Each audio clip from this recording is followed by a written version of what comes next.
Il y a des politiciens, il y a des administrations, des ministères qui utilisent ou pas les recherches pour monter les politiques publiques.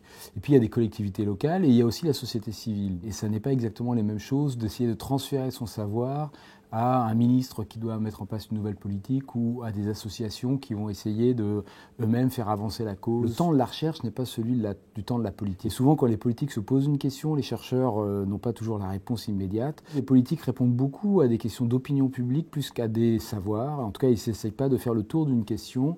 Ils veulent répondre à des demandes insistantes ou même d'ailleurs faire une politique du symbole plus qu'une politique active pour changer la société. Et les recherches ne répondent pas nécessairement comme il le faut à ces attentes en matière de symboles. Il y a aussi des désaccords entre les chercheurs et donc les résultats de la recherche ne sont pas toujours complètement utilisables directement par les politiques. Parce que les chercheurs ont d'autres options, d'autres visions et essaient de travailler autrement les mêmes sujets. Et par exemple, ça peut ne pas être intéressant de parler de la polygamie quand on parle des révoltes en banlieue. Ça peut ne pas être intéressant de parler du droit au séjour quand des migrants viennent dans des conditions déplorables actuellement. Les contradictions qu'il y a entre les politiques publiques et les situations des personnes concernées peuvent amener les chercheurs à ne pas rendre compte des questions dans les termes où les politiques sont intéressées. Ça vaut pour l'Italie, ça vaut pour les Pays-Bas, pour la Grande-Bretagne qui était présente dans la table ronde d'aujourd'hui. Alors il y a quand même des secteurs où les travaux de recherche sont pris en compte par les politiques, dans les politiques familiales par exemple, dans les politiques sociales. Mais c'est vrai que pour les politiques d'immigration, c'est beaucoup moins le cas. Et une des raisons,